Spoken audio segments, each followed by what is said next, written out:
अथ मंत्रपाठः।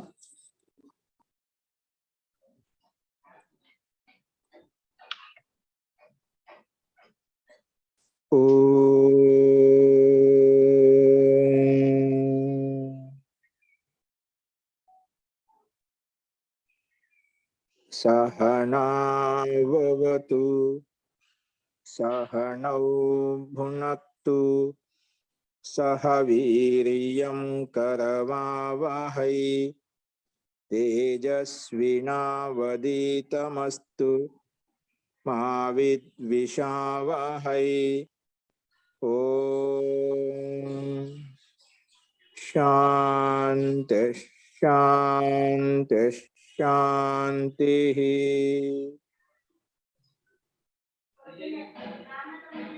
सर्वेभ्यो नमः। అందరికీ నమస్కారం అండి.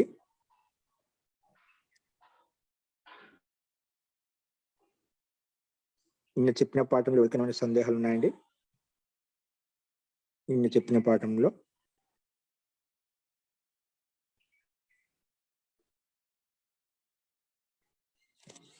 అస్తు ప్రకృతం అనుసరామః. నిన్న మనము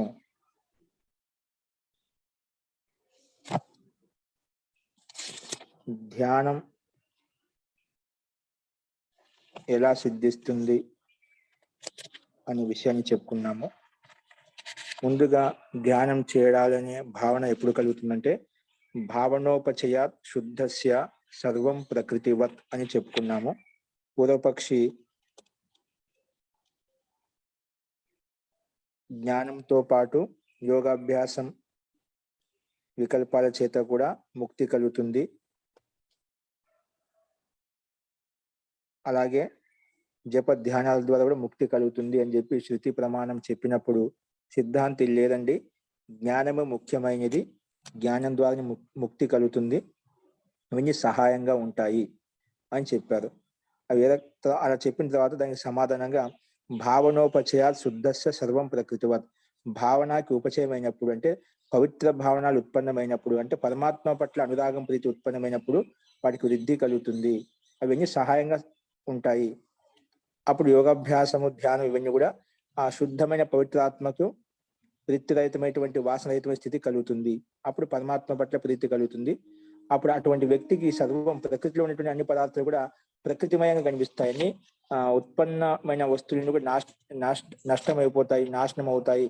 కాబట్టి ఇదంతా మాయాగా భావించి పరమాత్మను పొందడానికి, ముక్తిని పొందడానికే ప్రయత్నం చేస్తూ ఉంటాడు.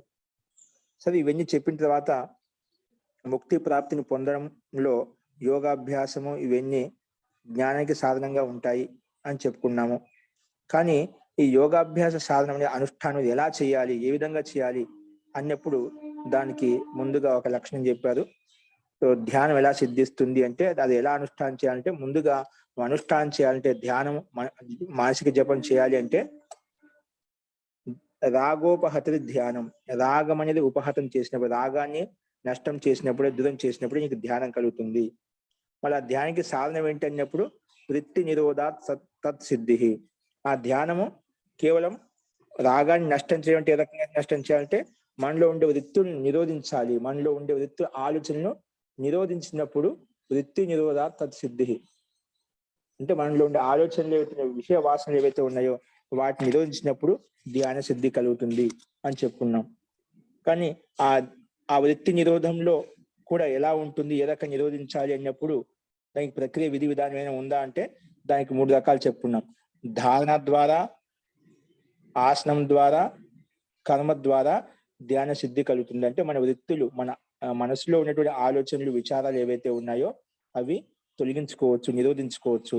ధారణ ద్వారా, ఆసనం ద్వారా, కర్మ ద్వారా, ఈ 3 కారణాల ద్వారా మనము వృత్తులు అంటే మనలో ఉండే ఆలోచన నిరోధించుకోవచ్చు అని చెప్పుకున్నాం. ఏంటి ధారణ అంటే ఏదో ఒక స్థాన విశేషం, దేశబంధ చిత్తస్య ధారణ, ఏదో మన బ్రహ్మరంధ్రంలో కావచ్చు, బ్రికిటి మధ్యలో కావచ్చు, జిహ్వాగ్రము నాసికాగ్రంలో అక్కడ ఏదో ఒక స్థలం విశేషంలో మనం మనసు కేంద్రీకరించి జప అనుష్ఠానం చేయాలి. మరి ఆసనం అంటే ఏమిటంటే స్థిర సుఖం ఆసనం, అటువంటి ఆసనం, ఏ ఆసనం ద్వారా అయితే నీ శరీరం స్థిరంగా సుఖంగా ఉండగలుగుతుందో అటువంటి ఆసనం ద్వారా కూడా నీలో ఉండేటువంటి ఆలోచన నిరోధించుకోవచ్చు. ఆసనం స్థిరంగా లేనంతసేపు ఇలా ఇలా కదులుతూ ఉంటే ఏమవుతుందంటే మన మనసు అక్కడే ఉంటుంది కానీ స్థిరత్వాన్ని పొందదు. కాబట్టి శాంతి స్థితిని పొందదు అనమాట. కాబట్టి ముందు ఆసన సిద్ధి కలగాలి. ఆసనం స్థిరంగా ఉన్నప్పుడే మనకు ధ్యాన సిద్ధి కలుగుతుంది అని చెప్పుకున్నాం. మరి స్వకర్మ ద్వారా కూడా సిద్ధి కలుగుతుంది చెప్పి. స్వకర్మ అంటే ఏమంటే ఎవరికి ఏ కర్మలు ఉన్నాయో ఆ కర్మను ఆచరించాలి. ఇప్పుడు సన్యాసి ఎక్కువగా అన్ని వదిలేసుకుంటాడంటే విత్తేసిన పుత్రేసిన లోకేసిన మయా పరిత్యక్త అని చెప్పి సంకల్పం తీసుకుంటాడు. కాబట్టి అదే అనుగుణంగా 24 గంటలు అన్ని త్యాగం చేసే పరమాత్మ కోసమే నిరంతరంగా అతని యొక్క కర్తవ్యం దాయత్వం అయితే ఉందో అత్యంత సమయాన్ని కూడా ఎక్కువగా పరమాత్మ కోసం అతని కర్తవ్యం ఏదైతుందో కర్మలు ఏదైతే స్వాధ్యాయంతో యోగాభ్యాసం లేదా యోగాభ్యాసంతో స్వాధ్యాయం నిరంతరంగా స్వాధ్యాయ యోగాభ్యాసంలో లేదంటే పరోపకారంలో లీనమై ఉంటారన్నమాట. అలాగా ప్రతి ఒక్కరు ఒక సన్యాసి కాకుండా ఎవరు ఏ ఆశ్రమ ధర్మాల వాళ్ళు ఉన్నారో, ఎవరు ఏ వృత్తుల్లో ఉన్నారో వాళ్ళ కర్తవ్యాలు వాళ్ళ ధర్మాలు ఏవైతే ఉన్నాయో వాటిని ఆచరించడం ద్వారా కూడా మనసు స్థిమితంగా ఉంటుంది అని ఇంతవరకు మనం చెప్పుకున్నామండి. ఇంకా మనకు ఈ ధ్యాన సిద్ధి కలగాలంటే మనలో ఉండే ఆలోచనలు తగ్గించుకోవాలి, మనసుని శాంతంగా ఉంచుకోవాలి. ఇంకేంటి కారణం ఏమైనా ఉందా అంటే దానికి సమాధానంగా ఈరోజు ఇంకొక 36వ సూత్రం చెప్పారు చూడండి. వైరాగ్యాత్ అభ్యాసాచ, వైరాగ్యం ద్వారా అభ్యాసం ద్వారా కూడా మనకు ధ్యాన సిద్ధి కలుగుతుంది. ఏం కలుగుతుంది? వైరాగ్యం ద్వారా అభ్యాసం ద్వారా కూడా మనకు ధ్యాన స్థితి కలుగుతుంది. వైరాగ్యం ద్వారా అభ్యాసం ద్వారా కూడా మనకు ధ్యాన స్థితి కలుగుతుంది అని చెప్పి ఇక్కడ మనకు స్పష్టంగా అర్థమవుతుంది. ఇది కూడా మనం యోగదర్శనం చెప్పేటప్పుడు చెప్పుకున్నామంట. అభ్యాసం ఎలా వస్తుందంటే విశిష్టంగా అభ్యాసం చేయడం ద్వారా కూడా మనం అంటే ఒకే విషయాన్ని అంటే ఏ విషయాన్ని అయితే పొందాలనుకుంటున్నాం, ఏ లక్ష్యాన్ని అయితే పొందాలనుకుంటాం అదే విషయంలో మాటికి అభ్యాసం చేస్తూ ఉంటే మనలో ఉండే ఆలోచనలు నిరోధించుకోవచ్చు.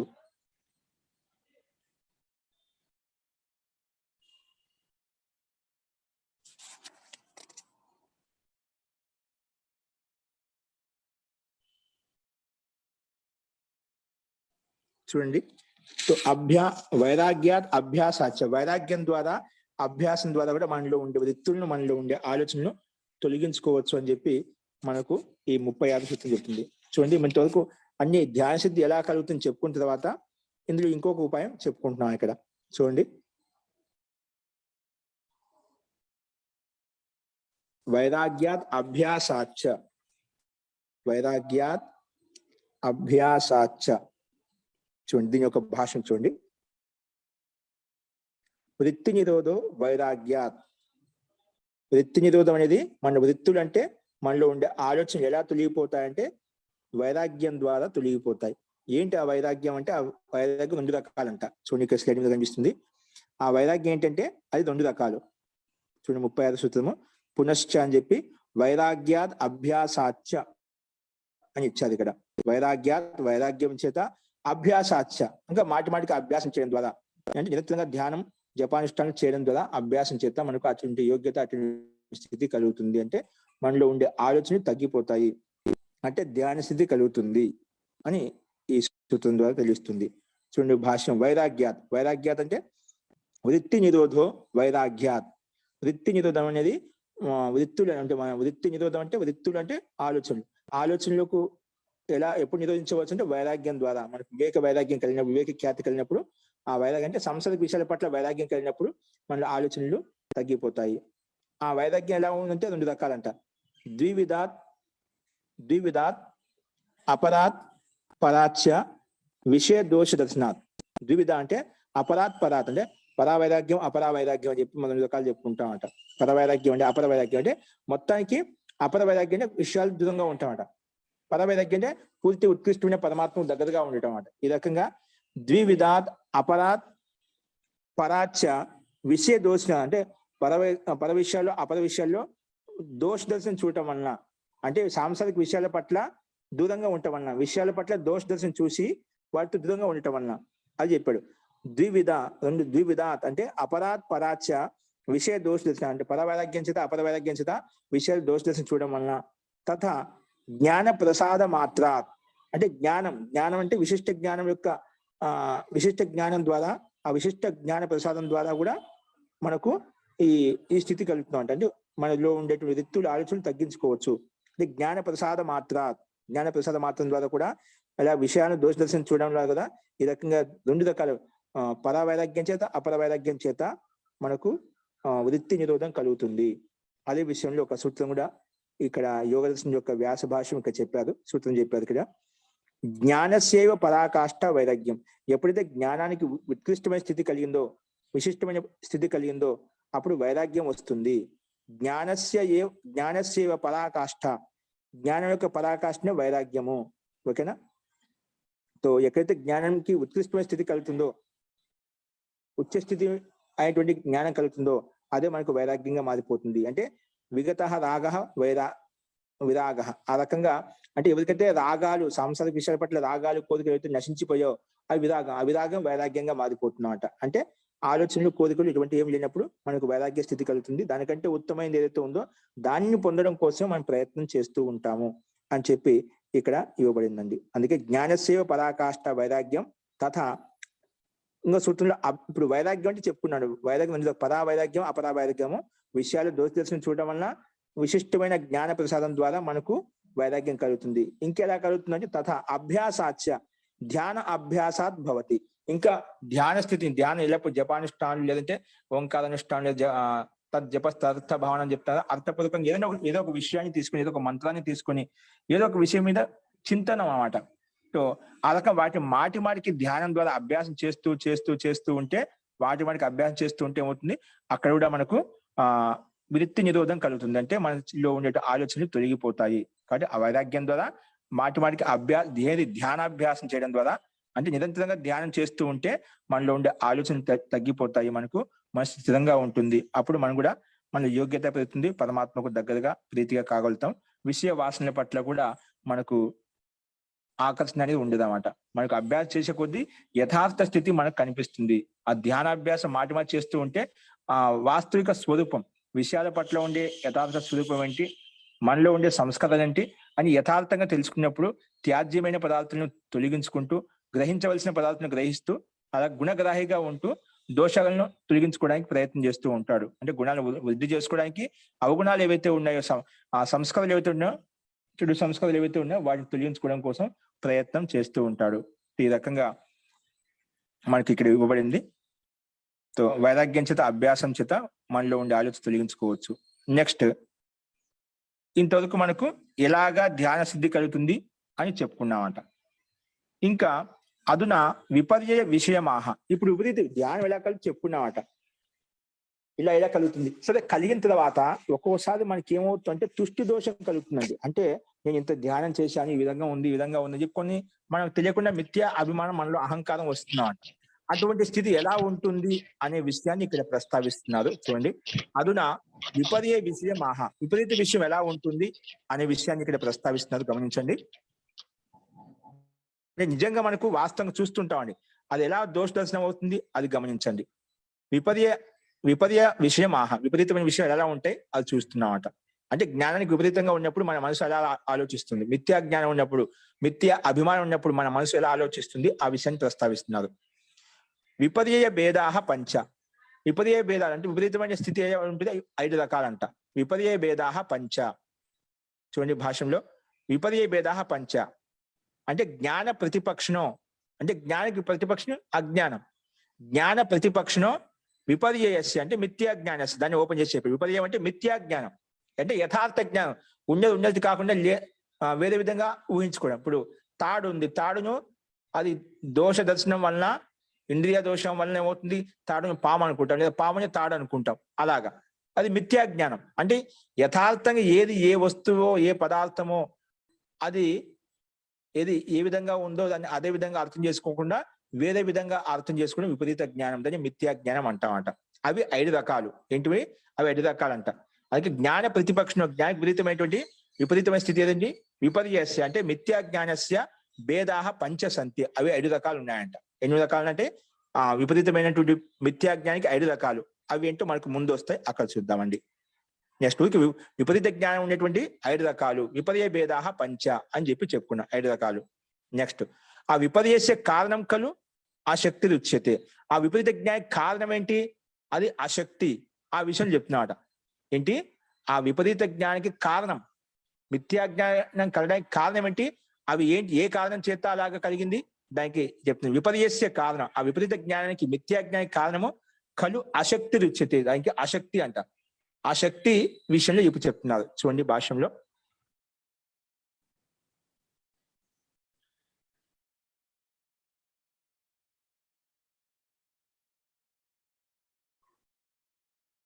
అశక్తి అష్టవింశతిదా. అశక్తి అష్టవింశతిదా. ఇది 28 రకాలంట. అశక్తి ఎన్ని రకాలంట అండి? 28. అశక్తి అష్టావింశతిదా. ఇక్కడ ఏం చెప్పాము? విపర్య జ్ఞానం మిథ్యాజ్ఞానం ఎన్ని రకాలు? మిథ్యాజ్ఞానం 5 రకాలు అని చెప్పుకున్నాము. ఆ మిథ్యాజ్ఞానికి కారణం ఏంటి అంటే అవి అశక్తి అష్టావింశతిధా. అశక్తి 38 సూత్రంలో ఇక్కడ అశక్తి అనేది అంటే శక్తి విపరీతమైనటువంటి అశక్తి అంటే శక్తి కానిది, అంటే యథార్థం కానిది. అశక్తిది అష్టావింశతిదా. అవి 28 రకాలంట. 28 ప్రకారాలు అది ఇచ్చాయి ఇక్కడ.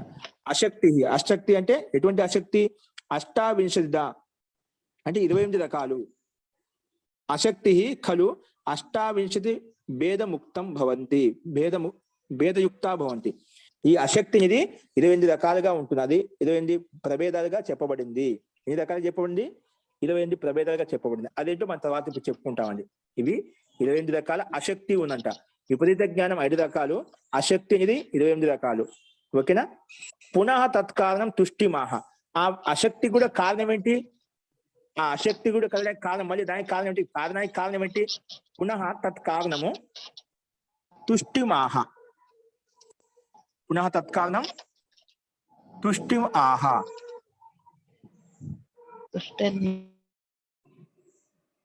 చూడండి, పునః తత్కారణం తుష్టిం, అది తుష్టి దోషం అంట. అదేంటి చెప్పుకున్నాం ఇప్పుడు.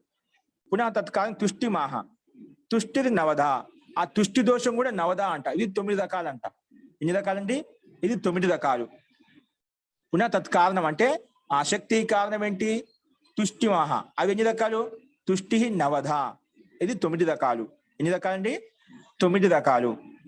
అందుకే తుష్టిస్తు నవ ప్రకారాహ సంతి. ఈ తుష్టి దోషం అనేది 9 రకాలుగా ఉంది. ఓకే, ఇది ఇక్కడ చెప్పాడు. దీని యొక్క తుష్టి నవద 9 రకాలు ఏంటి? పైన అష్టావింశతి 28 రకాలు ఏంటి?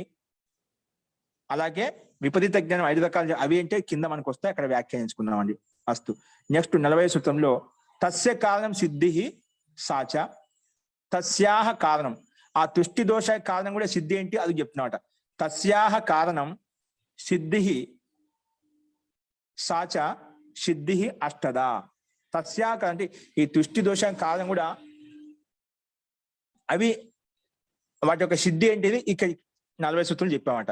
తస్యాహ కారణం అంటే తుష్టి దోషం కూడా కారణం ఏంటి అది ఇక్కడ చెప్పబడింది. తస్యాహ కారణం సిద్ధి సాచ. ఆ సిద్ధి అనేది సాచ సిద్ధి తస్యాహ కారణం. ఆ తుష్టి దోష కారణం ఏంటి? సిద్ధి అష్టదా. అష్టదా సిద్ధి ఏంటండి? సిద్ధి అంటే మనం కర్మ చేసినప్పుడు ఒక సిద్ధి కలుగుతుంది, ఏదో కర్మకి ఏదో ఫలితం కలుగుతుందా, అది సిద్ధి అన్నమాట. ఇక్కడ ఫలం. సిద్ధి అష్టదా. ఆ సిద్ధి అనేది అష్టదా అంటే 8 రకాలు. ఆ సిద్ధి ఎన్ని రకాలు? తుష్టి ఏమో 9 రకాలు, సిద్ధి అనేది 8 రకాలు. అష్టదా అంటే 8 రకాలు. అందుకే సిద్ధి అష్టదా. సిద్ధి కలు అష్టవిధా భవతి. ఈ సిద్ధి కూడా 8 రకాలుగా ఉంటుంది అని చెప్పి ఇక్కడ 40 సూత్రం వరకు ప్రస్తావించారు. అంటే 9 తుష్టి దోషాలు, 8 సిద్ధులు, సిద్ధి అష్టదా, సిద్ధులు 8, అలాగే అశక్తి అష్టావింశతి, మిథ్యాజ్ఞానాన్ని అష్టావింశతి అంటే 28 రకాలు ఆసక్తి ఉందన్నమాట. విపరీత జ్ఞానం 5 రకాలు. అవి అన్ని ఏంటో ఇక్కడ కింద ప్రస్తావిస్తే అది చూద్దాం. అంటే ఇది విషయం సామాన్యంగా ఇక్కడ ఇవ్వలేదు, తర్వాత ఇస్తారు మనకు. ఇక్కడ కేవలం పేర్లు చెప్పారన్నమాట, కేవలం సంకేతం మాత్రం ఇచ్చారు ఇక్కడ. అత్ర వక్తం, ఈ విషయంలో పైన చెప్పుకున్నా కదా ఇన్ని రకాలు ఉన్నాయని చెప్పి. దృష్టి 9 రకాలు, సిద్ధి 8 రకాలు, అశక్తి 8 రకాలు, మిథ్యాజ్ఞానం 5 రకాలని చెప్పి వాటి యొక్క సంకేతం ఇక్కడ ఇవ్వబడింది అన్నమాట. అవి ఎక్కడ ఇవ్వబడ్డాయని చెప్పి ఏ సూత్రాలు దీని గురించి వ్యాఖ్యానం ఇవ్వబడింది. అంటే ఇక్కడ ఏ సిద్ధులు చెప్పారో వాటి యొక్క వ్యాఖ్యానం, వాటి యొక్క వివరణ, వాటి యొక్క వ్యాఖ్య అనేది పక్కన ఎక్కడెక్కడ ఇవ్వబడ్డాయి అనేది ఇక్కడ చెప్పబడింది అన్నమాట సంకేతం. చూడండి, అత్ర వక్తవ్యం ఏంటి? విపర్యయో భేదాహ పంచ. విపర్యయం అంటే ఏమిటి? మిథ్యాజ్ఞ అని చెప్పిన ఆ మిథ్యాజ్ఞ భేదాలన్నీ పంచ 5 చెప్పాం. ఇది ఎక్కడొచ్చాయి? 37వ సూత్రంలో ఇప్పుడు చెప్పుకున్నాం. 37వ సూత్రము. అదేవిధంగా అశక్తి అష్టవింశతిదా. అష్టవింశతిదా అనేది పైన 38వ సూత్రం కనిపిస్తుంది. ఈ 38వ సూత్రంలో అశక్తి ఇది 28 రకాలు అని చెప్పి 38వ సూత్రంలో చెప్పుకున్నాము. పక్కన బ్రాకెట్ల సూత్ర సంఖ్య అండి. అలాగే తుష్టిది నవధ. తుష్టి దోషం అనేది నవధ 9 రకాలు. ఇదే సూత్రం చెప్పుకున్నాం, 39వ సూత్రంలో చెప్పుకున్నాము. నెక్స్ట్ సిద్ధి అష్టద. సిద్ధి అనేది 8 రకాలుగా ఉంటుంది. అది ఎన్నో సూత్రం? పైన చెప్పి 40 సూత్రాలు చెప్పుకున్నామట. ఇవి ఎక్కడెక్కడ ఏం చెప్పుకున్నా సంకేతాలు మళ్ళీ ఇచ్చారు ఇక్కడ. సిద్ధి అష్టద ఇది 40 సూత్రంలో చెప్పుకున్నాడు. ఇది చతుసూత్రి ఉక్త్వ తథైవ అవాంతర భేదా పూర్వవత్. ఇక్కడ 4 సూత్రాలు చెప్పుకున్నావా? విపర్య భేదా పంచ, అశక్తి అష్టావింశతిదా, తుష్టిది నవధ, సిద్ధిది అష్టద. ఇవి 4 సూత్రాలు ఉన్నాయా? ఈ 4 సూత్రాల విషయం చెప్తున్నామట. ఇది చతుసూత్రి ఉక్త్వ, ఈ 4 సూత్రాలు చెప్పి తథైవ అలాగే అవాంతర భేదా పూర్వవత్, అలాగే వీటికి అవాంతర భేదాలు కూడా ఉన్నాయట. ఇప్పుడు చెప్పిన తర్వాత వాటికి అంతర్గతంలో అవాంతర భేదాలు కూడా ఉన్నాయి పూర్వవత్, ముందు చెప్పుకునే విధంగా. అవి ఎక్కడ? 41వ సూత్రం చెప్పుకుంటామట. అవాంతర భేదాలు ఏంటి? ఇవి పైన ఇన్ని రకాల దోషాలు చెప్పుకున్నా అంటారు. ఆసక్తి, విపర్య, సిద్ధి, నవద, తుష్టి నవద, సిద్ధి అష్టద అని చెప్పి. అలాగే ఈ 4 సూత్రాలు చెప్పిన తర్వాత తథైవ అలాగే అవాంతర భేదా పూర్వవత్, అవాంతర భేదాలు కూడా 41వ సూత్రం చెప్పుకున్నాము. ఏవం ఇతరస్యాహ, అలాగే అవాంతర భేద ప్రకారంగానే ఇంకా వాటికి అంతర్గతంలో ఉన్నటువంటి కొన్ని భేదాలు, అవి కూడా ఏం ఇతరస్యాహ అంటే అవాంతర భేదాలకు సమానమైనటువంటి ఇంకా వేరే కొన్ని లక్షణాలు, అవి కూడా 42 సూత్రం చెప్పుకున్నాము. ఏవం ఇతరస్యాహ. అలాగే ఆధ్యాత్మికాది భేదాత్ నవదా తుష్టి, మళ్ళీ ఆధ్యాత్మిక భేదం చేత 9 రకాల తుష్టి ఉంటుంది. ఇది 43 సూత్రం చెప్పుకున్నాము. ఇవన్నీ చెప్పుకోబోయే సూత్రాలండి. అలాగే ఊహాదిభి సిద్ధి అష్టద. ఊహ ఆది కొన్ని సిద్ధులు ఉన్నాయంట, అవి 8 రకాలు. ఇది 44 సూత్రం మనం చెప్పుకుంటాము. ఊహాదిభి సిద్ధి అష్టద అంటే ఎక్కడెక్కడ ఏమి ఇవ్వబడింది ఒక సూత్ర సంకేతం ఇక్కడ ఇచ్చారన్నమాట. ఊహాదిభి సిద్ధి అష్టద. ఊహ అనేది కొన్ని 8 రకాలు ఉన్నాయి, అవి వాటి యొక్క సిద్ధి 8 రకాలు. నెక్స్ట్ ఇది 44 సూత్రం చెప్పుకుంటాము. ఏసా చతుసూత్రి పునరుక్త. ఇక్కడ కూడా మనకు ఎక్కడి నుంచి? అవాంతర భేదా పూర్వవత్, ఏవం ఇతరస్యాహ, ఆధ్యాత్మిక భేదాత్ నవదా తుష్టి, ఊహాదిభి సిద్ధి అష్టద, ఇవి 4 ఉన్నాయి కదా. ఏషా చతుసూత్రి పునరుక్త, ఇవి మళ్ళీ చెప్పుకున్నామట. పైన చెప్పిన దానికే వాటికి వ్యాఖ్యానం ఇక్కడ మళ్ళీ చెప్పబడిందన్నమాట. పైన ఏవైతే 4 చెప్పుకున్నామో ఆ 4 సూత్రాలకి వ్యాఖ్యానము ఇక్కడ మళ్ళీ 4లో చెప్పబడింది అనమాట. అందుకే సూత్రి ఏషా చతుసూత్రి పునరుక్త స ఏషా పునరుక్తి అయుక్త ప్రతిభాతి. అంటే ఇక్కడ ఏం చెప్తుందంటే పైన 4 సూత్రాలు చెప్పుకున్నాం కదా, అదే 4 సూత్రాలు మన వ్యాఖ్యానంగా మళ్ళా వాటిని చెప్పడం కోసం పక్కన 4 సూత్రాలు చెప్పుకున్నాం. ఇవి పునరుక్తి అయుక్త ప్రతిభాతి. ఇక్కడ మళ్ళీ చెప్పిన వాటికి 4 సూత్రాలకే మళ్ళా అదే విషయాన్ని తీసుకొని మళ్ళీ చెప్పడము ఇది యుక్తిపూర్వకంగా లేదు అని కొంచెం దీంట్లో వివేచన చేస్తున్నాను. ఇక్కడ బ్రహ్మముని స్వామి వివేక చేస్తున్నామట.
క్షమ్యత.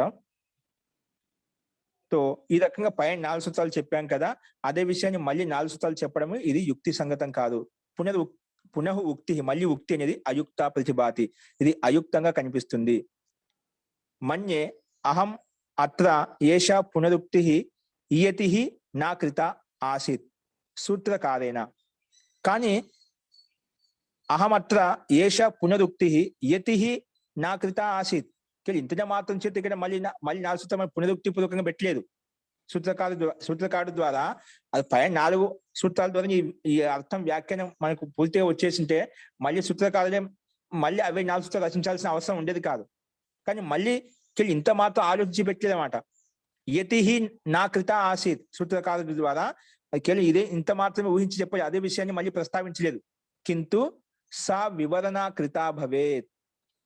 వాటిని రెండు పైన చెప్పిన 4 సూత్రాల్లో మొత్తం వివరణ అంతా ఉంటే మళ్ళీ అదే విషయాన్ని మళ్ళీ 4 సూత్రాలు చెప్పాల్సిన అవసరం ఉందండి.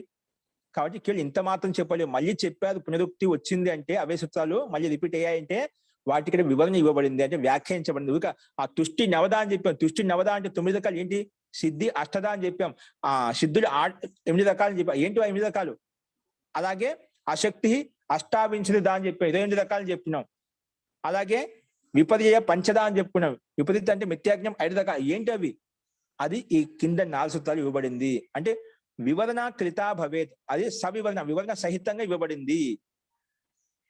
అది ఏ రకంగా ఇవ్వబడి అంటే కాలవశాత్ యద్వా లిపి లేఖ విభ్రమాత్ అథవా కస్యచిత్ భాష్యకారస్య అజ్ఞానాత్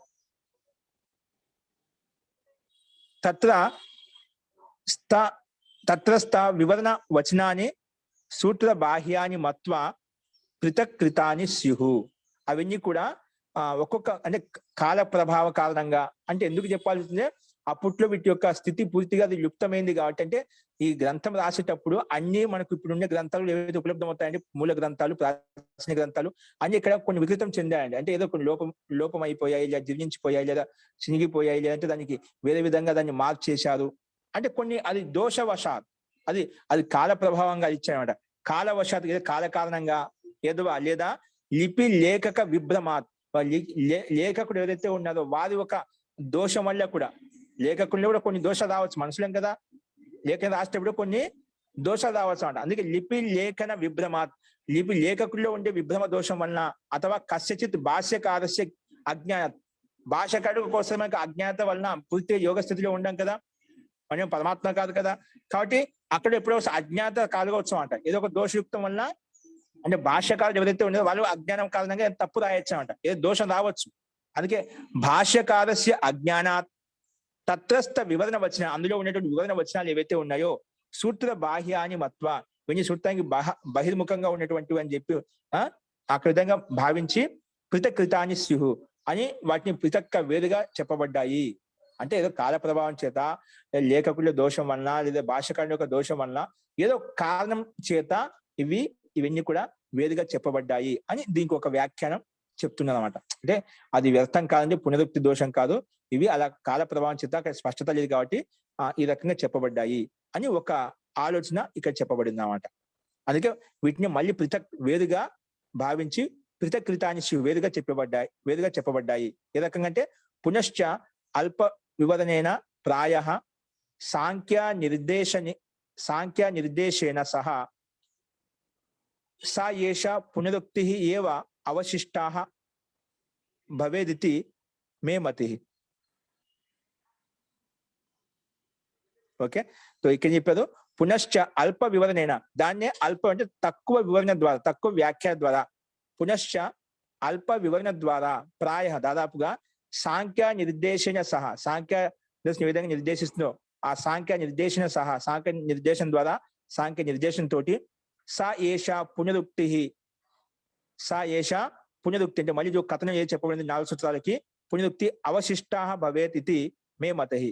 ఇవి అందుకే అవశిష్టంగా చెప్పబడ్డాయి, అంటే మళ్ళీ చెప్పబడ్డాయి, అంటే అది అల్ప వివరణంగా మళ్ళీ చెప్పబడ్డాయి. పైన చెప్పి సంకేత రూపంలో ఉంది, దానికి వివరణ రూపం ఇక్కడ మళ్ళీ చెప్పబడ్డాయి, అందుకే అవశిష్టంగా 4 సూత్రాలు చెప్పబడ్డాయి అని చెప్పి ఇక్కడ చెప్తున్నమాట.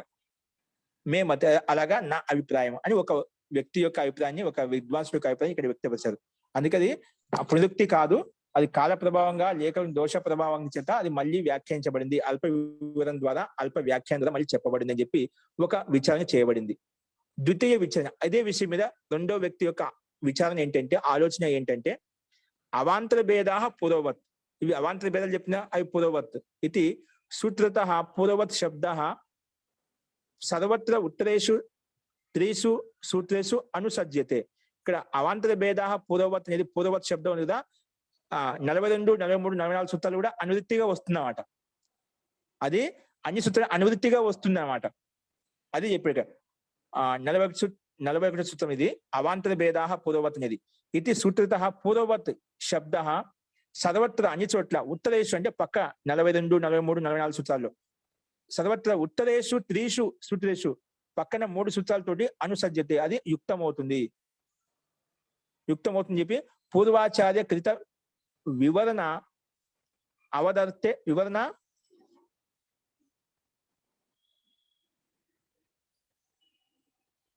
పూర్వాచార్యకృత వివరణ వత్ అర్థే పూర్వాచార్య వివరణానుసారంగా అర్థే తదా విపర్య భేదాః పంచ ఇత్యాద్యాః పూర్వాః చతుసూత్రి నిరర్థికా భవతి అని వేరే అభిప్రాయం చెప్తున్నాడు. ఇక్కడ అవాంతర భేదాః పూర్వవత్ అని చెప్పి సూత్రంలో ఏవైతే ఇదే అనువృత్తి మొత్తం అన్ని చోట్ల వస్తుంది కాబట్టి ఇక్కడ ఏదైతే వివరణ చెప్పబడిందో పూర్వాచార్య కృత వివరణ వత్ అర్థే ఎప్పుడైతే విపర్య భేదాః పంచ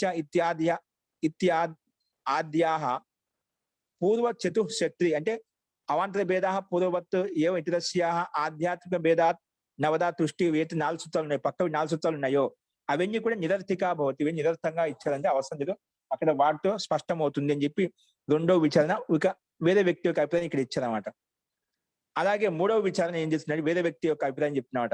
అక్కడ ఉత్తర సూత్రంలో అన్ని అవాంతర భేదాలు చెప్పి అక్కడ అనువృత్తి వస్తుంది కాబట్టి మళ్ళీ చెప్పాల్సిన అవసరం లేదు 4 సూత్రాలు అని చెప్పి వేరే వ్యక్తి యొక్క అభిప్రాయాన్ని ఇక్కడ వ్యక్తపరిచారు.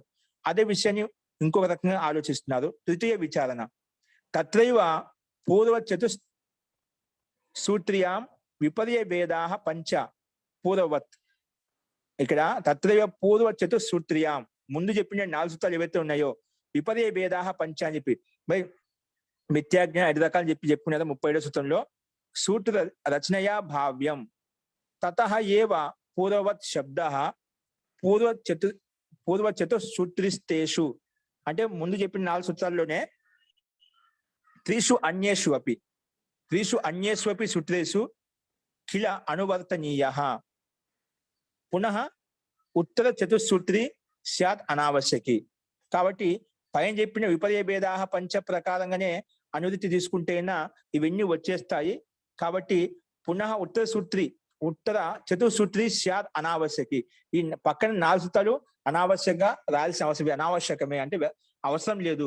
పైన విపర్య భేదాః పంచ అనే వాటిని అనువృత్తిగా తీసుకొచ్చి వీటికి భేదాలని చెప్పి చెప్పుకుని సరిపోయేది. వీటికి అవాంతర భేదాః అని చెప్పి వాటినే మళ్ళీ 4 సూత్రాలు భిన్నంగా రాసి చెప్పడం ఇది అనావశ్యకము అని చెప్పి వేరే వ్యక్తుల యొక్క ఆచార్యుల యొక్క అభిప్రాయాన్ని వ్యక్తపరుస్తున్నారు. ఒకటి దానికి అల్ప వ్యాఖ్యానం ఇచ్చారని చెప్పారు, లేదండి ఇది అనవసరం వ్యర్థము అవసరం లేదు దాంతో సరిపోతుంది 4 సూత్రాలతోటి అని చెప్పినప్పుడు ఇక్కడ అనావశ్యకమే. పైన చెప్పిన సూత్రాన్ని అనువృత్తిగా తీసుకుని సరిపోతుంది, లేదా అవాంతర భేదాః పంచ అని ఇవే 4 సూత్రాలు తీసుకుని సరిపోతుంది, మళ్ళీ పైన చెప్పిన 4 సూత్రాలు అవసరం లేదు. ఒకదేమంటారు పైన చెప్పిన 4 సూత్రాలతో ఇది అవుతుందండి, ఈ కింది తెచ్చుకోవాల్సిన అవసరం లేదు 4 సూత్రాలు అని చెప్పి వేరే ఆచార్య యొక్క అభిప్రాయం ఇక్కడ వ్యక్తపరిచారన్నమాట.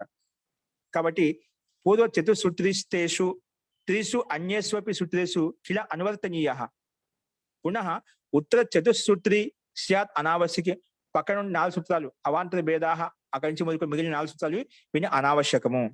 కాబట్టి తత్ర ఉభయ చతుసూత్రి రక్షణాయ ప్రథమ విచారణ గరిష్టాయుక్త చ సాహి ఖలు అస్మాభిః ఇష్యతే. అక్కడ ఉభయ చతుసూత్రి రక్షణాయ ఉభయ చతుసూత్రి రక్షణ దీంట్లో పైన 4 సూత్రాలు కింద 4 సూత్రాలు వచ్చాయి కదా, అందుకే ఉభయ చతుసూత్రి రక్షణ ఆ 4 కరెక్టే ఇది కింద 4 కూడా కరెక్టే అని చెప్పి చెప్పడం రక్షించడం కోసం ప్రథమ విచారణ గరిష్టాయుక్త. అది ప్రథమ విచారణ చెప్పుకున్నాం. అక్కడ 3 విచారాలు వచ్చాయండి. ఒకటేమో లేదండి ఆ పైన చెప్పిన 4 సూత్రాలకే వ్యాఖ్యానం అండి, దానికి వివరించి చెప్పబడ్డాయి. రెండో విచారణ చేసింది లేదండి అవన్నీ ఆ లిపికారుల ద్వారా అవాంతర భేద పూర్వవత్ అని చెప్పి ఆ పక్క సూత్రాలు అనువృత్తి తీసుకొస్తే సరిపోతుంది, మళ్ళీ పైన చెప్పిన సూత్రాలు అవసరం లేదని చెప్పి అనావశ్యకం చెప్పారు. మూడో విచారణ కూడా ఏం చెప్పారు అక్కడ, లేని విపర్య పంచభేద అవే సూత్రాలు అనువృత్తి తెచ్చుకుని సరిపోతుంది, కాబట్టి అక్కడ కూడా అవాంతర భేద అనే ఇవి కూడా అవసరం లేదని చెప్పి వీళ్ళు రెండు విచారణలో అనవసరం అని చెప్పామాట. కానీ మొట్టమొదటి విచారణ ఏంటి, దానికి అల్ప వ్యాఖ్యానము అవే సూత్రాలకు అక్కడ సంకేత రూపంలో ఉన్నాయి, ఇక్కడ వివరించబడ్డాయి. కాబట్టి ఈ 4 పైన 4 కింద 4 రెండు మొత్తం ఏ సూత్రాలు కరెక్టే అని చెప్పి ప్రథమ విచారణ కరెక్ట్ అని చెప్పి ఇక్కడ బ్రహ్మముని భాష్యంలో స్వామి బ్రహ్మముని చెప్తున్నమాట. ఆయన యొక్క అభిప్రాయాన్ని ఇక్కడ వ్యక్తపరిచారు. కాబట్టి అంటే వేరే ఆచార్యుల యొక్క అభిప్రాయాన్ని వ్యక్తపరిచి ఏది కరెక్ట్ అంటే తత్ర ఉభయ చతుసూత్రి రక్షణాయ, రెండు పక్కల ఆ 4 రక్షించడం కోసం ప్రథమ విచారణ ఏదైతే ఉందో అదే గరిష్టమైంది, ఉత్తమమైంది, యుక్తమైంది. సాహి ఖలు అస్మాభిహిష్యతే, అదే నాకు కూడా ఇష్టము, అదే యుక్తి సంగతమైందని చెప్పి బ్రహ్మమునిజీ చెప్తున్నారు ఇక్కడ. ఓకేనా? సో ఇవి పైన 4 సూత్రాలతో పర్యాప్తం అవుతుంది, కింద 4 సూత్రాలు చెప్పాల్సిన అవసరం లేనప్పుడు లేండి, అది వాటి యొక్క అల్ప వ్యాఖ్యానం, దాన్ని విశదీకరించి చెప్పబడ్డది. కాబట్టి యుక్తి సంగతమైందే, అయుక్తి సంగతం కాదు, అనావశ్యక కాదు, వ్యర్థం కాదు, ఇది కరెక్ట్ అని చెప్పి ఆ విషయంలోనే పైన చెప్పిన సూత్రాలనే కొంచెం వ్యాఖ్యానించబడింది అనమాట. కొంచెం ఈ విషయంలో వేరే అభిప్రాయం టీకా టిప్పణి చేయబడింది అనమాట. ఫస్ట్ ఇప్పుడు ఇదంతా చెప్పిన తర్వాత ప్రథమ విచారణ కరెక్ట్ అని చెప్పారా. ఇప్పుడు నవద తుష్టి అష్టదా సిద్ధి అశక్తి అష్టావింశద విపర్య పంచద అని చెప్పుకునేదా, వాటి విషయాల గురించి ఒకటి వ్యాఖ్యానించుకుంటూ వెళ్తుంది. ఇప్పుడు చూడండి కింద భాష్యము, విపర్యయాదీనాం చతుర్నామపి వివరణం క్రమశః ప్రదర్శయతి సూత్రకారః తత్ర పూర్వం విపర్యయమాహ. ముందు చెప్పిన విపర్యాదీనం అండి, విపర్యయాదీనం విపర్య భేదాః పంచ, తర్వాత అశక్తి అష్టావింశతిద, తర్వాత తుష్టి నవధ, తర్వాత సిద్ధి అష్టద 4 చెప్పుకున్నారా, అవి చెప్పినారు. విపర్యాదీనం చతుర్నామపి వివరణం, వాటి యొక్క వివరణము క్రమశః క్రమంగా, ముందుగా మిథ్యాజ్ఞం 5 రకాలు, తర్వాత 22 రకాలు, ఆసక్తి అవి ఇవన్నీ క్రమంగా చెప్పుకుంటూ వస్తామట. చతుర్నామపి వివరణం అంటే విశేషంగా వివరించడం, క్రమంగా ప్రదర్శిస్తాము. ఎవరు ప్రదర్శయితే సూత్రక ప్రదర్శిస్తాడు ఇక్కడ. తత్ర పూర్వం విపర్యమ, అందులో ఈ 4లో ముందుది ఏంటి, విపర్యమ అంట. విపర్య భేదాః పంచ అని చెప్పినదా, విపర్య భేదాః పంచ, విపర్య అంటే మిథ్యాజ్ఞ 5 రకాలని చెప్పిన ఆ విషయాన్ని ప్రస్తావిస్తున్నాడు. చూడండి స్లైడ్ మార్చండి.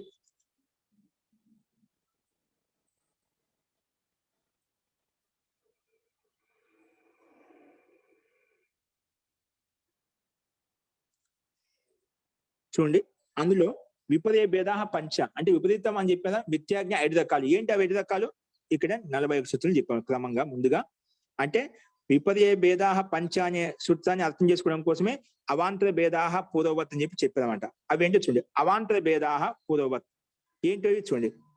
పూర్వవత్ అవాంతర భేదాః, పూర్వవత్ ఇది పూర్వస్య పంచ ఇది అనుసజ్యతే. పూర్వస్య అంటే విపర్య భేదాః పంచ, పంచ శబ్దం ఉందా, పంచ ఇది అనుసజ్యతే, అది ఇక్కడ అనుసంధ్యం అవుతుంటే యుక్తం అవుతుందంట. పూర్వవత్ ఈ శబ్దం కదా ముందు తీసుకోబడి విపరీత మిథ్యాజ్ఞ 5 రకాలు కదా, అది ఇక్కడ సంకేతించబడుతుంది. అందుకే పూర్వస్య పంచైతి అనుసజ్యతే అంటే పూర్వస్య ప్రక్రమస్య, అంటే ప్రక్రమ అంటే ఏంటి, విపర్యస్య అంటే మిథ్యాజ్ఞానస్య. పూర్వస్య ప్రక్రమస్య అంటే విపర్యస్య అంటే మిథ్యాజ్ఞానస్య ఏకైకస్యాపి సతః, ఏదో ఒకటి ఉన్నా కూడా ఏకైకస్యాపి సతః ఏదో ఒకటి ఉండటం ద్వారా పంచ అవాంతర భేదాః సంతి. అది ఏ ఒక్కరికి ఉన్నా కూడా 5 అవాంతర భేదాలు వస్తాయంట. ఏదో ఒకటి ఉన్నా కూడా అంటే అవిద్య ఉందనుకోండి, ఇవన్నీ 5 రకాల అవాంతర భేదాలు వస్తాయి. 5లో ఏదో ఒకటి ఉన్నా కూడా ఈ 5 వచ్చేస్తాయంట. అందుకే ఏకైకస్యాపి సతః, అందులో ఏదో ఒకటి ఉన్నా కూడా 5 అని చెప్పుకున్నదా, అందులో ఏ ఒకటి ఉన్నా కూడా మిగతా 5 వచ్చేస్తాయి. అందుకే విపర్యస్య ఏకైకస్యాపి ఏదో ఒకటి కూడా సతః ఉన్నప్పుడు పంచ అవాంతర భేదాః సంతి, 5 అవాంతర భేదాలు వస్తాయి. వాటిలో అవాంతర అంటే అంతర్గతంగా ఒక 5 రకాల భేదాలు వస్తాయంట. ఏంటి అవి 5 రకాల భేదాలు, పంచం చెప్పి విపరీత జ్ఞానంలో 5 రకాలు చెప్పిన ఏంటి అవాంతర భేదాలు అంటే ఇక్కడ పేరు చెప్తున్నాడు. తమో, మోహో, మహామోహో తామిశ్రో అంధతామిశ్రస్య ఇది నామభిః విపర్యయో విపర్యయ. ఇవి విపరీత జ్ఞానం అంటే మిథ్యా జ్ఞానం. ఏం విజ్ఞానం? తమః అంటే అంధకారం, మోహః అంటే మోహము అంటే అత్యంత రాగం అంట, మోహయుక్తమైన రాగము. మహామోహ దానికి మూడవది మహామోహ. తర్వాత తామిశ్ర నాలుగవది. ఐదవది అంధ తామిశ్ర. అలాగే ఇవి విపరీత జ్ఞానంలో ఇన్ని రకాలు చెప్పి 5 రకాలు ఇవి. ఏంటి? అవాంతర భేదాలు అన్నమాట. ఇది మిథ్యా జ్ఞానికి ఇవి అవాంతర భేదాలు. ఓకే, ఏదో ఒకటి ఉన్నా కూడా అన్ని ఉన్నట్టే అన్నమాట. ఇక్కడ తమో గుణం ఉంటే ఇవన్నీ అన్ని వచ్చేస్తాయన్నమాట. అందుకే ఏంటి? మోహో తమో మోహో మహామోహో తామిశ్రో అంధ తామిశ్రో ఇది నాభి. ఈ రకంగా ఈ పేర్ల ద్వారా విపర్య విపరీత జ్ఞానం అనేది ఈ రకంగా ఉంటుంది. ఇది మనము యోగ దర్శనం చెప్పుకున్నాం కదండి. యోగ దర్శనంలో అవిద్య ఏం చెప్పుకున్నాము? అవిద్య, అస్మిత, రాగ, ద్వేష, అభినివేశం చెప్పిన ఈ 5టికి ఇక ఉపనామాలండి. ఇక్కడ అవిద్య అంటే ఏమిటి?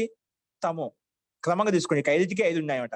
అవిద్య అంటే తమో, తర్వాత అవిద్య అస్మిత అంటే మోహం, అవిద్య అస్మిత రాగం అంటే మహామోహం, అలాగే అవిద్య అస్మిత రాగ ద్వేషం అంటే తామిశ్రము, ద్వేషం అంటే తామిశ్రము, అవిద్య అస్మిత రాగ ద్వేష అభినివేశం మృత్యు యొక్క భయం, అభినివేశ క్లేశం అంటే అంధ తామిశ్రము. ఇలాగా 5కి 5 క్రమంగా తీసుకోవచ్చు అన్నమాట. వాటికి భిన్నంగా అవాంతర భేదంగా ఇక్కడ చెప్పబడ్డాయన్నమాట. అందుకే తమో మోహో మహామోహో తామిశ్ర అంధ తామిశ్ర ఇది నామభి పేర్ల ద్వారా విపర్యయో అంటే విపరీత జ్ఞానం మిథ్యా జ్ఞానం చెప్పబడింది. అందుకే అంటే అక్కడ ఏం చెప్పుకున్నాం? ఇంకా సూత్రంలో చెప్తాం. నామభి విపర్యయో మిథ్యా జ్ఞానం అతద్రూప ప్రతిష్టం. విపరీతం అంటే ఈ పేర్ల ద్వారా ఈ అవాంతర భేదాలు చెప్పబడ్డాయి. 5 రకాల పేర్లు చెప్పబడ్డాయి. అంటే విపర్యం అంటే ఏమిటి? విపర్యయో మిథ్యా జ్ఞానం అతద్రూప ప్రతిష్టం. విపర్యం అంటే ఏమిటి? మిథ్యా జ్ఞానం. ఎటువంటి మిథ్యా జ్ఞానం? మిథ్యా జ్ఞానం అతద్రూప ప్రతిష్టం. ఏ వస్తు ఏ రూపంలో ఉండాలో ఆ రూపంలో కుండా విపరీతంగా ఉందనుకోండి, దీన్ని అతద్రూపం. తద్రూపం కాకుండా ఏది ఏ వస్తువు యొక్క రూపం ఉందో ఆ రూపం కాకుండా తత్ రూపం కాకుండా అతద్రూపం, ఆ రూపం కాకుండా భిన్న రూపం ఉంటే దాన్ని మిథ్యా జ్ఞానం అంటాము. అదే విపర్యం అంటే ఏది ఎలాగైతే ఉందో అలా కాకుండా విపరీతంగా ఉంటానే మిథ్యా జ్ఞానం. ఏ వస్తువు ఏ పదార్థం ఎలా ఉండాలో అలా కాకుండా విపరీతంగా ఉంటే అది భిన్న పదార్థం అవుతుందంట, అతద్రూపం అయిపోతుందంట. దాన్ని మిథ్యా జ్ఞానం అంటాము. కాబట్టి విపర్యం అంటే ఏమిటి? మిథ్యా జ్ఞానం. ఎటువంటి మిథ్యా జ్ఞానం? అతద్రూప ప్రతిష్టం. అది తద్రూపంలో ఉండదు.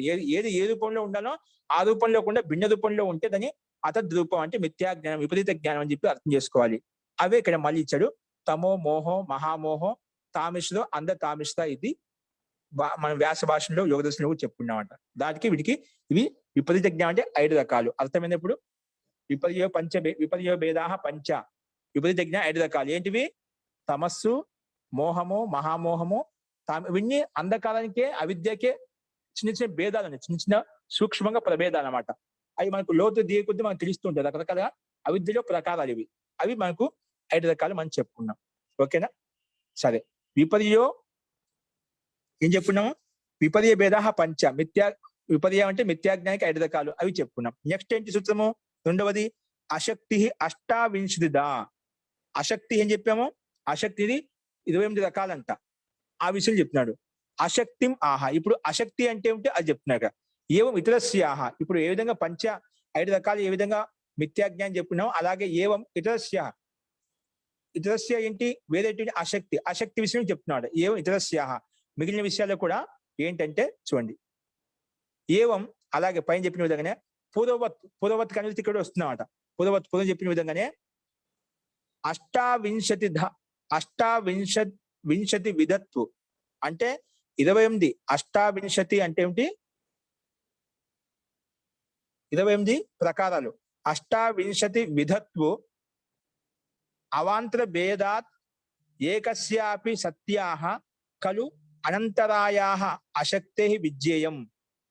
తత్ర చూడండి ఏం చెప్పా అంటే పూర్వవత్ పైన చెప్పిన విధంగానే అష్టావింశతి విధత్వం అంటే 28 రకాలు 28 ప్రకారాలు ఏవైతే ఉన్నాయో అందులో అవాంతర భేదాత్, ఇవన్నీ అవాంతర భేదాలు అన్నమాట. అంటే దాంట్లో ప్రభేదాలు అవాంతర భేద ఏకస్య అపి సత్యాహ. ఏదో ఒకటి ఉన్నా కూడా, ఇందులో ఏదో ఒకటి ఉన్నా కూడా ఏకస్యాపి సత్యాహ ఉన్నప్పుడు ఖలు అనంతరాయాహ అశక్తే విజ్ఞం. అంటే మిగిలిన ఏవైతే దోషాలు ఉన్నాయో, ప్రభేదాలు ఉన్నాయో అవన్నీ కూడా అశక్తి దోషాల కింద వీటిని అర్థం చేసుకోవాలి. విజ్జయం అవి కూడా ఉంటాయని చెప్పి అర్థం ఏదో ఒకటి ఉంటే పైన చెప్పిన విధంగా ఏదో ఒక మిథ్య జ్ఞానం ఉంటే మిగతా అన్ని జ్ఞానం ఉంటాయన్నమాట. అదే ఏదో ఒక అశక్తి ఒక దోషం కనిపించినా మిగతా దోషాలన్నీ కూడా ఉంటాయి. అందుకే ఏకస్యాప అవాంతర భేదాత్ ఏకస్యాహ అపి సత్య ఏదో ఒకటి ఉన్నప్పుడు కూడా కలు అనంతరాయ అంటే అనంతరమైనటువంటి దాని తర్వాత ఉన్నటువంటివి అశక్తే విజయం మిగతాన్ని కూడా ఉత్పన్నమవుతాయి. అవన్నీ కూడా ఆ విధంగా అర్థం చేసుకోవాలి. ఏంటివి 28 రకాలు ప్రకారాలు అంటే అవి చెప్తున్నా ఇక్కడ. అశక్తి 28 రకాలు చెప్పేది ఏంటి? 28 రకాలంటే ఏకాదశేంద్రియాణం వధా అంటే ఇంద్రియాణం ఏకాదశాహ అశక్తయ. ఇంద్రియాలు ఏంటి? పంచ జ్ఞానేంద్రియాలు, పంచ కర్మేంద్రియాలు, ఒక మనసు, మొత్తం 11. ఓకేనా? ఏంటండి? మొత్తం 11 అన్నమాట. మొత్తము 11. అవి వదాహ ఏకాదశ ఇంద్రియానం వదాహ అంటే నష్టమైనప్పుడు.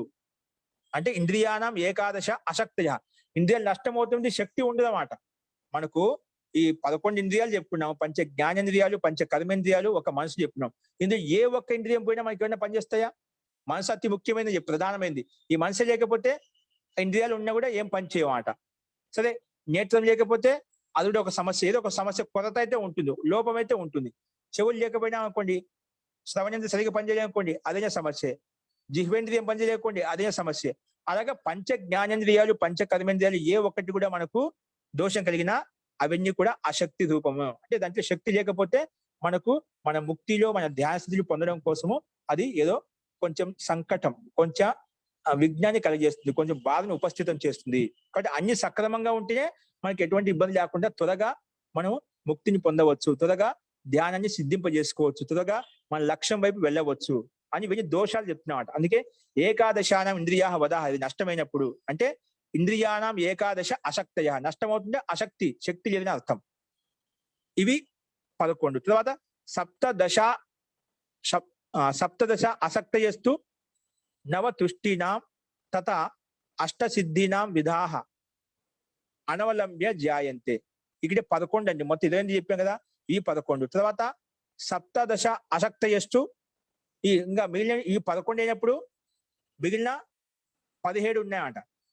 ఆ 17 ఏంటివి? నవ తుష్టి, 9 ఏమో తుష్టి దోషాలు చెప్పినాం. 9 అష్టద సిద్ధి అంటే 8 రకాల సిద్ధులు. అంటే 9 ఒక 8 17 వచ్చాయి కదా. సప్తాదశ అసక్తయస్తు నవ తుష్టినాం తథా అష్ట సిద్ధీనాం విఘాత, వీటి కూడా విఘాతం కలిగినప్పుడు అంటే 9 తుష్టి అవి కింద వ్యాఖ్యానించుకుంటాం, అవి ఎన్ని రకాలుగా అనేది. 9 తుష్టి దోషాలు, 8 సిద్ధులు ఏవైతే ఉన్నాయో వాటికి విఘాతం కలిగినప్పుడు విఘాతని ఆలంబన చేసుకొని కూడా ఇవన్నీ కూడా ఉత్పన్నమవుతాయి. అంటే ఈ అశక్తి అనేది ఉత్పన్నమవుతుంది. ఈ 28 రకాల అశక్తి మనకు ఉత్పన్నమవుతుంది. 11 ఇంద్రియాలు, 9 తుష్టి దోషాలు, 8 సిద్ధులు, ఇవన్నీ దోషయుక్తం చూపించామట. సిద్ధి అనేది అంటే సిద్ధి కలగకపోవడం, 9 రకాల సిద్ధి కలగకపోవడము, ఈ 9 రకాల తుష్టి దోషం ఉండడం అంటే ఉన్నంత సంతోషపడడం అంట, దానికోసం ప్రయత్నం చేయకపోవడం. అది తుష్టి ఏమిటి 9 రకాలు, అది సిద్ధి అంటే ఏమిటి మనం ఇక్కడ వ్యాఖ్యానించుకుంటాం. ఇప్పుడు అది చెప్పుకుందామని ఇక్కడ విస్తృతంగా వివిధంగా చెప్పబడింది. కాబట్టి ఇంద్రియాలు 11, 9 తుష్టి దోషాలు, 8 సిద్ధులు, ఇవన్నీ విధానం అవలంబ్య జాయంతే.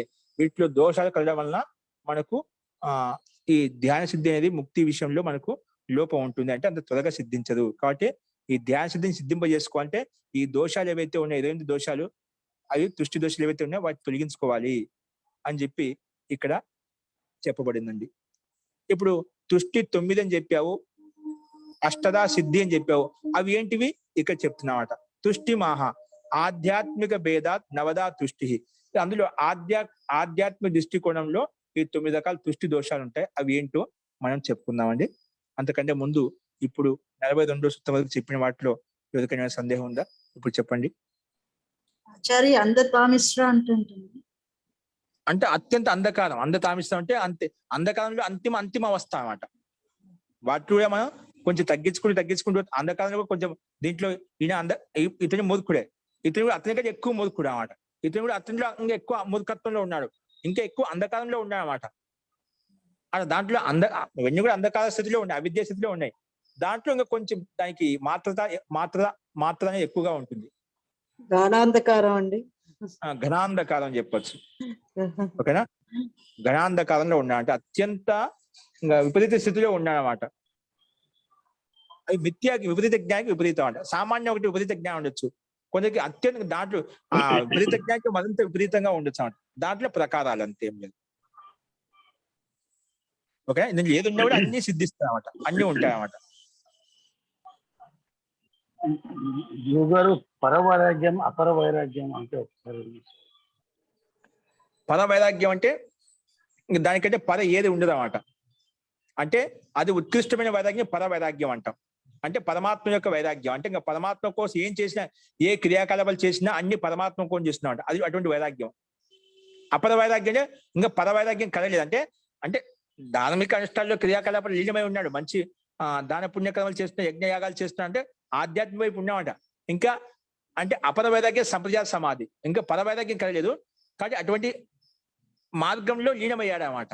అంటే పర వైరాగ్యం అంటే ఉత్కృష్టమైన వైరాగ్యం కొంచెం దగ్గరలో ఉన్నాడు, దాన్ని అపర వైరాగ్యం అంటాం. పర వైరాగ్యం అంటే ఉత్కృష్టమైన వైరాగ్యం అది కలిగిందో అంటే పరమాత్మ యొక్క వైరాగ్యం, దాన్ని పర వైరాగ్యం అంటాం. అత్యంత అంతిమ స్థితి ఏదైతే ఉందో అది పర వైరాగ్యం అంట. దానికి తిరిగి చూడటానికి అవకాశం ఉండదన్నమాట. డైరెక్ట్ గా పరమాత్మ లక్ష్యం అనమాట.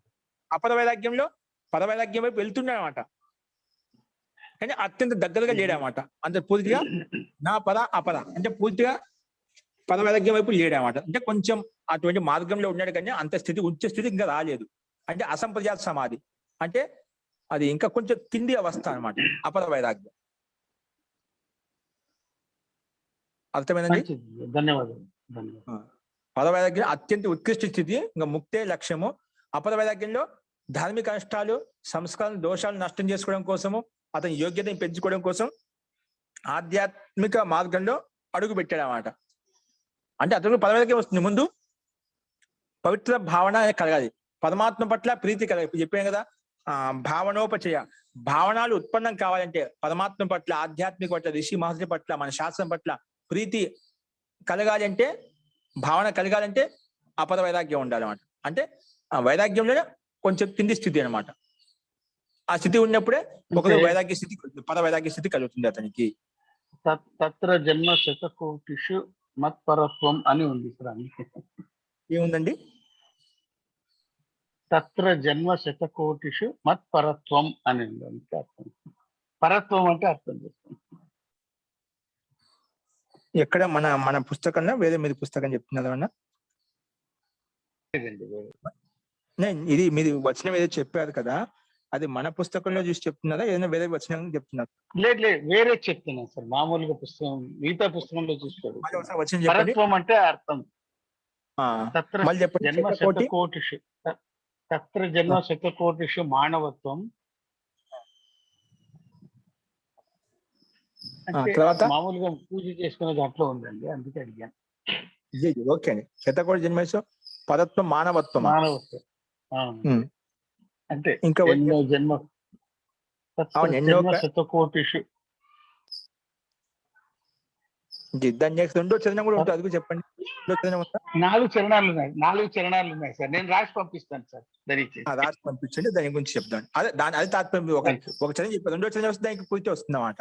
అదే శతకోటి జన్మలు తీసుకున్నట్టు మనకు ఇది స్థితి ఉంటుంది. దాని తర్వాత ఆ జన్మల తర్వాత కూడా మనకు పర వైరాగ్యం మనకు ముక్తి కూడా కలుగుతున్నాం. అవునండి, నేను పంపిస్తాను. అలాగే అండి, అది మనం రేపు చెప్తే దాని గురించి చెప్పుకుందాం. ఇంకా ఎవరికైనా ఏమైనా ఉన్నాయండి? దీని గురించి చాలా మనకు దృష్టి దోషాలు, విపరీత జ్ఞానం చెప్పు కదా, అష్టద అని చెప్పి, ఇవి చాలా మందిలో ఒక మిథ్య భ్రాంతి ఉంటుంది. అంటే ఎక్కువ యోగ సాధకులు, సాధన చేసేవాళ్ళు, ధ్యానం చేసేవాళ్ళు, జపానుష్ఠానం చేసేవాళ్ళు, మాల జపం చేస్తూ ఉంటామట. చాలా మంది ఎందుకంటే మిథ్య అభిమానులు ఉంటాడు. అంటే మంచి మార్గంలో ఉన్నారు, అంటే సామాన్య వ్యక్తిని పోల్చుకుంటే మంచిది, ఉత్తమైందే.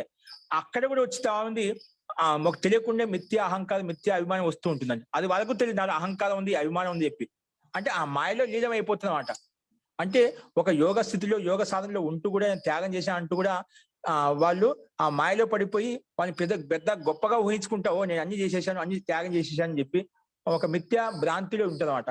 అవి ఎటువంటి భ్రాంతి అని చెప్పి చాలా వివరంగా ఆధ్యాత్మిక భేద నవదా తుష్టి అని చెప్పి, ఆధ్యాత్మిక భేద అంటే మన అజ్ఞానత ఎటువంటి దోషాలు మనం చేస్తామని చెప్పి ఇక్కడ చాలా విపులంగా ప్రస్తావించారండి ఇక్కడ.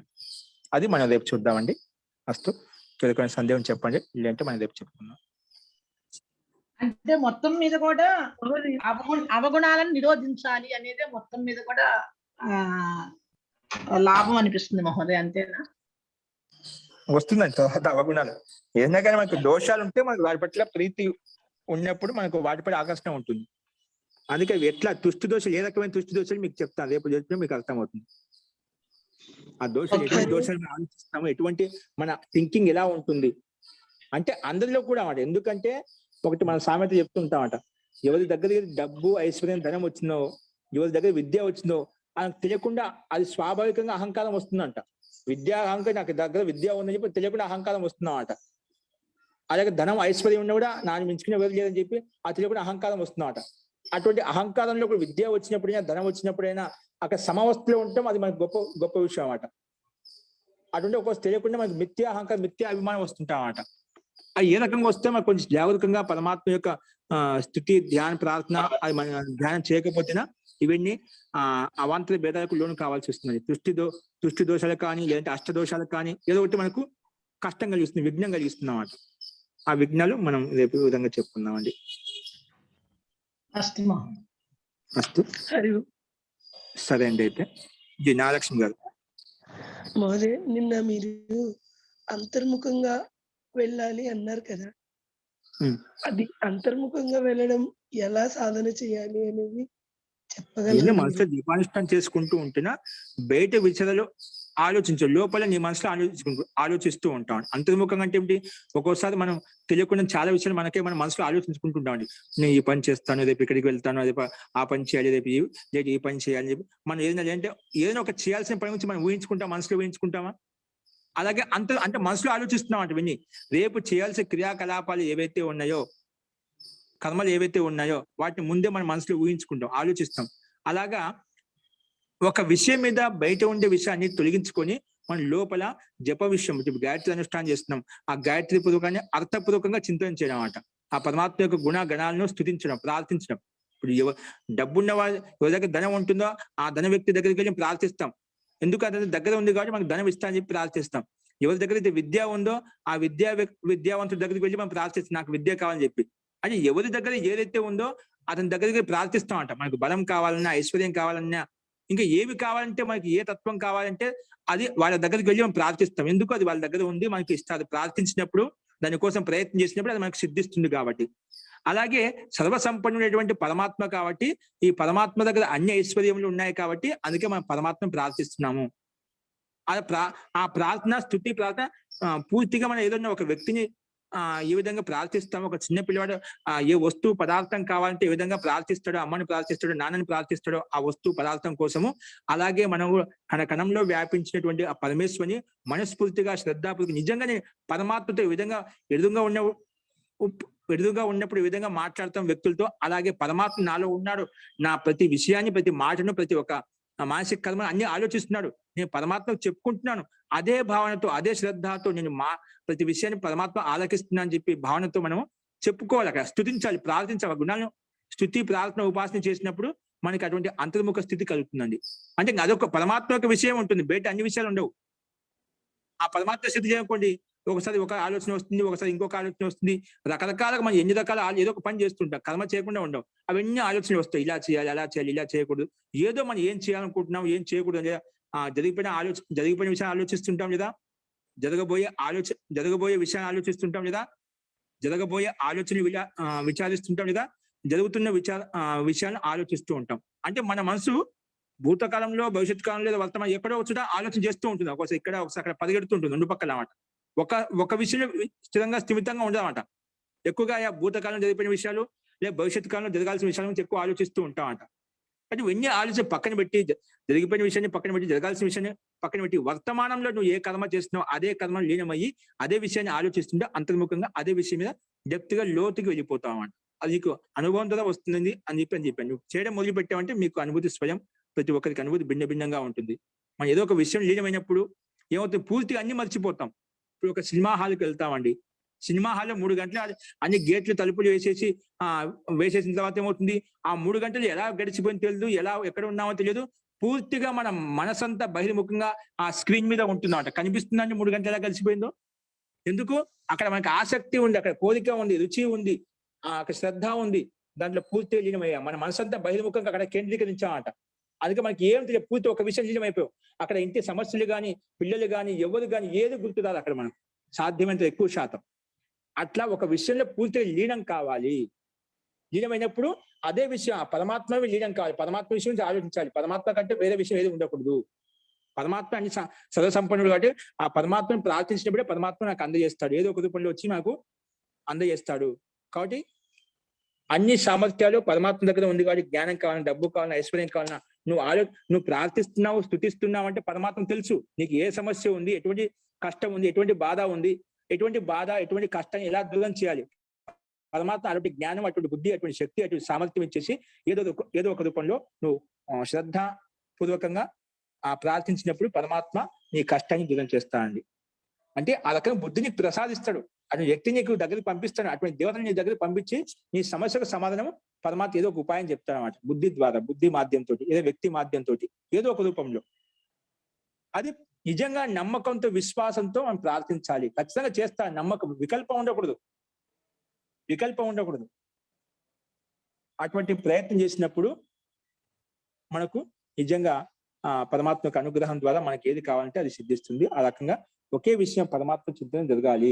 వీరికి సందేహం లేశ మాత్రం కూడా ఉండకూడదు. అంత నమ్మకం ఉండాలన్నమాట పరమాత్మ మీద. అటువంటి అప్పుడే మనకు ఈ స్థితి, యోగ్యత మనలో కలుగుతాయండి. అస్తు. ధన్యవాదాలు మహోదయ. అటువంటి నమ్మకం ఉండాలి. ఒక ఉదాహరణ చెప్తాను, అది వ్యక్తి పేరు గుర్తులేదు. చెప్పండి. ఒక వ్యక్తి కొండ నుంచి దూకుతూ, ఒకవేళ నిజంగా పరమాత్మ ఉంటే, నేను దక్షిణ ఎందుకు స్తుతి, ప్రార్థన, భజన, కీర్తన అన్ని చేశాను, పరమాత్మ కోసం అన్ని చేశాను అనమాట. నిజంగా పరమాత్మ ఉంటే నేను కొండ నుంచి దూకినా నేను చనిపోను, నాకేం కాదు అని చెప్పి దూకుతామట. నమ్మకం ఉంది, పూర్తి విశ్వాసం ఉంది ఆ అబ్బాయికి, లేదని కాదు. కొండ దూకుతున్నామట, నమ్మకం ఉందిగా దూకుతున్నామట. నేను నిజంగా పరమాత్మ స్తుతి ప్రార్థన చేసి ఉంటే, ఒకవేళ ఇది ఉంటే గినా నేను రక్షింపబడతాను అంటే పరమాత్మ అందుకే కొండ మీద దూకిన తర్వాత చావలేదు, కానీ కాలు చేతులు ఎదిగిపోయాయి, కాలు చేతులు. కానీ అది కూడా ఎందుకు ఎదిగిపోయాయి? అక్కడ కొంచెం శంకించడం అన్నమాట. ఒకవేళ పరమాత్మ ఉంటే, అది ఎందుకు ఉన్నాడు అంతే, పరమాత్మ ఉన్నాడు, రక్షిస్తాడు, అలా ఉండాలి. ఒకవేళ ఉంటే ఆ శంక కూడా ఎందుకు, ఆ అనుమానం కూడా ఎందుకు, ఆ అనుమానం కూడా ఉండకూడదు, ఆ శంక కూడా ఉండకూడదు. పరమాత్మ సందేహం ఉండకూడదు అన్నమాట, లేశ మాత్రం కూడా. అందుకే తర్వాత అర్థమవుతుంది, నువ్వు పరమాత్మ ఎంత విశ్వాసం చూపిస్తున్నావు కదా, మళ్ళీ ఈ కాలు చేతులు ఎదిగాయి, ఎందుకంటే నేను కూడా శంకించిన అక్కడ కూడా పరమాత్మ ఒకవేళ ఉంటే అని చెప్పి. పరమాత్మ అంత కొండ మీద దూకినా చావలేదు, కాలు చేతులు మాత్రం ఎదిగాయి. అది కూడా ఎందుకు ఎదిగాయి? నేను కూడా ఒక సందేహంలో ఏదో ఒక మూలన ఒకవేళ పరమాత్మ ఉంటే అని చెప్పి నేను శంకించేందుకు నాకు ఈ స్థితి కలిగింది. నిజంగా పరమాత్మ ఉన్నా రక్షిస్తా అంటే నిజంగా నేను రక్షించబడేవాడిని నాకు అటువంటి శంక కూడా నాకు ఉండకూడదు. అందుకే పరమాత్మ యొక్క అస్తిత్వం ఉంది అంటే అంత నమ్మకంతో నిజంగా కణకణంలో వ్యాపించి ఉన్నాడంటే ఆ పరమాత్మ హృదయపూర్వకంగా మన మనసుకు, ఒక తల్లికి, ఒక తండ్రికి, ఒక గురువుకు చెప్పినట్టుగా మనం నిజంగా చెప్పుకోవాలండి. ఆ విధంగా ప్రార్థిస్తే అవి పదాలు మన శాస్త్రబద్ధంగా కాదు, మనలో ఉండే మనోగత భావన, శుద్ధ సాత్విక ఎలాగైతే మనకు వాక్కు వస్తుందో ఆ వాక్కుతో ప్రార్థించండి. దానికి పెద్ద శాస్త్రం చదవాల్సిన అవసరం లేదు. మీ మనోగత భావాలను మనస్ఫూర్తిగా, శ్రద్ధగా మన పరమాత్మను చెప్పుకుంటేనే ఆ పరమాత్మ నీకు అటువంటి శక్తి, బుద్ధిని ప్రసాదించి నీకు ఏది కావాలో అది నెరవేరుస్తాడనమాట. కానీ తన్మయత పూర్వకంగా ఉండాలి, ఖచ్చితంగా నెరవేరుస్తాడు, దాని సందేహమే లేదు. సందేహం ఉండే చెప్తుందా, ఒకవేళ అనే పదం కూడా రాకూడదు. ఉంటే ఉన్నాడు, ఖచ్చితంగా నా మాట వింటున్నాడు, నేను అదే విధంగా చేస్తున్నాను, అదే శక్తి ప్రసాదిస్తాడు. అలా చేయండి, ఖచ్చితంగా మీకు 10 రోజుల్లోనే మీకు ఆ శక్తి, ఆ బలము, ఆ ధైర్యం, ఆ నమ్మకం అన్ని కలుగుతాయి అన్నమాట. అలాంటి అంత నమ్మకంతో మనం చేయాలండి. అంత నమ్మకం పూర్వకాలంలో ప్రాచీనంగా ఉండేదన్నమాట. వర్షం వస్తుంది, వరిశ్రేష్ఠి యజ్ఞం చేశామండి, ఖచ్చితంగా వర్షం వస్తుంది. నువ్వు యజ్ఞం చేశావంటే వరిశ్రేష్ఠి యజ్ఞం ఖచ్చితంగా యజ్ఞం రావాలి. ఇది శాస్త్ర విధానం, శాస్త్రం చెప్పబడింది. కాబట్టి సాయంత్రం అందరూ గొడుగులు తీసుకుని వెళ్ళిపోదాం. కానీ చాలా మంది ఒక చిన్న పిల్లవాడు గొడుగు తీసుకువెళ్తుంటామంట.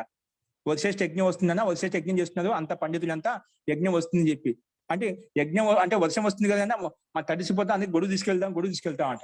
అంత అంటే చిన్నపిల్లలు ఏం చెప్తే నమ్ముతారు కదా, తీసుకెళ్తున్నా. కానీ మిగతా వాళ్ళకి ఆ నమ్మకం లేదన్నమాట. ఏడొస్తుందండి, వర్షం వస్తుందా యజ్ఞం చేస్తే, చేస్తున్నా చేయలేదు, వాళ్ళ ప్రయత్నం వాళ్ళు చేస్తున్నారు. అటువంటి నమ్మకం కూడా ఉండవాలి. నిజంగా యజ్ఞం చేస్తున్నాము, అంత యజమాని అయినా కర్త అయినా అక్కడ ఉండే భక్తులైనా ఆ నమ్మకంతో ఉండాలి. ఖచ్చితంగా యజ్ఞం చేస్తున్నాం, వరిశ్రేష్ఠి యజ్ఞం చేస్తున్నాం, యజ్ఞం వస్తుంది. పుత్రేష్ఠి యజ్ఞం చేస్తున్నాం, పుత్ర సంతానం కలుగుతుంది. అలాగే నమ్మకం పూర్తిగా ఆ విశ్వాసంతో ఉన్నప్పుడు ఖచ్చితంగా సిద్ధిస్తాయి. సంకల్పం పని సమకూరుతుందండి. అదేవిధంగా ప్రయత్నం చేస్తే అదే సంకల్పంతో ఖచ్చితంగా పూర్తిగా సిద్ధిస్తుంది. కాబట్టి పూర్తి విశ్వాసం, పూర్తిగా సమర్పణ, పూర్తి త్యాగ భావనతో చేసినప్పుడే మనకు సిద్ధిస్తుంది. ఆ నమ్మకం, ఆ విశ్వాసం మనలో ఉండాలి. సందేహంతో ఏదో వికల్పంతో మనం పని చేయకూడదు. ఏ పని చేసినా నమ్మకంగా చేయాలి. పరమాత్మ పట్ల సందేహం మొదలదు. సంసారంలో మనుషుల పట్ల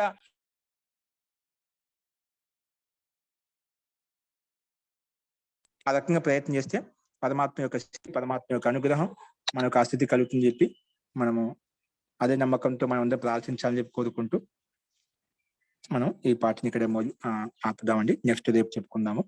అస్తు. ఇంకేమైనా సందేహాలు రేపు చూద్దాం. మంత్రపాఠ. ఓం సర్వే భవంతు సుఖినః, సర్వే సంతు నిరామయాః, సర్వే భద్రాణి పశ్యంతు, మా కశ్చిత్ దుఃఖభాగ్ భవేత్. ఓం